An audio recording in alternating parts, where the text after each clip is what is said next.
नमस्कार। हम हैं राना।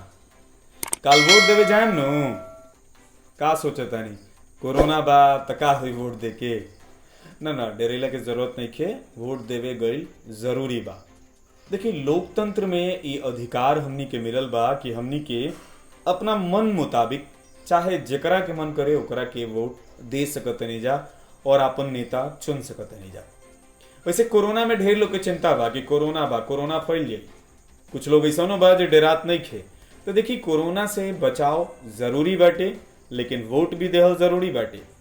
आ कोरोना में भारत पहला देश नहीं खे जौन की चुनाव करैले बा। एकरा पहले भी रुआ के बता दी दक्षिण कोरिया, पोलैंड, श्रीलंका, मिस्र, सिंगापुर, डोमिनिक गणराज्य ई कुली जौन देश बाड़ी सनु जहां पर कोरोना काल में मतदान भइल बा। अब बड़ा सफल मतदान भइल बा। अपनो यहाँ भी मतदान होता वो बड़ा सफल मतदान हुई। देखी वोट देवे ऐसे गल जरूरी बा काहे कि लोकतंत्र में ई हमनी के अधिकार मिलल बा कि हमनी के अपन नेता चुनी जाए। ना तो राजतंत्र ही नु ठीक रहे जब राजा के बेटा ही राजा बने। लोकतंत्र ही तबा जेमे राजा के बेटा राजा ना बनी है। जेकरा के जनता चाही, जेकरा के जनता वोट दी उहे राजा बनी। और ये अधिकार हमनी के संविधान हमनी के देले बा कि केहू चुनाव लड़ सकता अगर ओकरा जनता के प्यार और वोट मिलता तो हमनी के राजा बनी माने नेता बनी। तो मतदान करे जाए से पहले कुछ चीज के ध्यान रखल भी जरूरी बा। सबसे पहले मतदाता पर्ची मिलल बा नु बीएलओ लोग घरे घरे भेजवैले बा बटले बा ऊ लेके गल जरूरी बा। साथ में आपन कोनो फोटो वाला पहचान पत्र लेके जाए। ठीक बा। मास्क हुई घरे तो लगा के जाए, ना हुई तो मतदान केंद्र पर मास्क मिली। वहां जाएम तो का हुई, वहां जाएम तो सबसे पहले स्क्रीन पर दिख रहा बा। सबसे पहले राउर टेम्परेचर नापल जाई। ठीक बा। ओकरा बाद मास्क रउआ लगे बा कि नइखे एकर भी ध्यान रखल जाई। मास्क रउआ के देहल जाई, रउआ के ग्लव्स देहल जाई कि एक हाथ में रउआ ग्लव्स लगा ली आ तब जाके वोट दी। सैनिटाइजर के भी व्यवस्था रही कि हाथ में सैनिटाइजर लगाई। आ जानतनी 6-6 फीट के दूरी पर गोला बनावल बा, वही गोला में खड़ा होके के बा।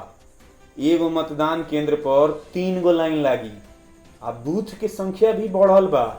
पहले एगो बूथ पर 1400-1500 मतदाता होत रहन, अब एगो बूथ पर 1000 मतदाता रही हैं। अब हम 3 गो लाइन। ठीक बा।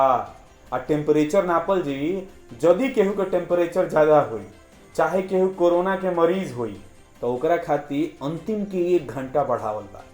पहले सुन ले होखिन कि सवेरे 7 बजे से शाम के 5 बजे तक मतदान होत रहला, लेकिन ए बेरी सवेरे 7 बजे से शाम के 6 बजे तक मतदान हुई।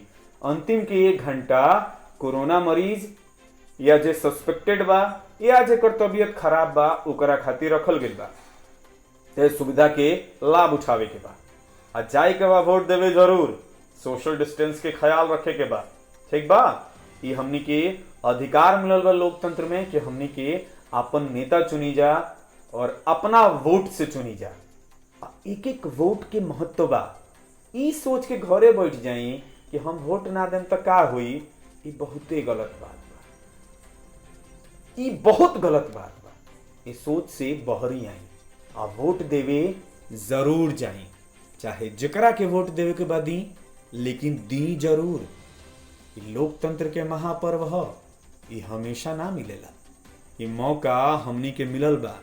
ना तो पहले चुनाव ना होत रहे, राजा जी रही आ वहां के बेटा जी फिर युवराज चुनाई और राजा चुना जाई। लोकतंत्र हमनी के अधिकार दिले बा कि ना जी जेकरा के हमनी के चाहेम जो करे के जिताएम जा, जेकरा के हमनी के चाहेम जो करे के चुनम जा। तो चुनी आ वोट देवे जरूर जाए। ठीक बा। जाए नु। चली वीडियो कैसा लागल कमेंट करके बताई। मैच बॉक्स के अभी तक सब्सक्राइब नहीं कर ले तो कर ली। वीडियो देखला खातिर बहुत बहुत धन्यवाद।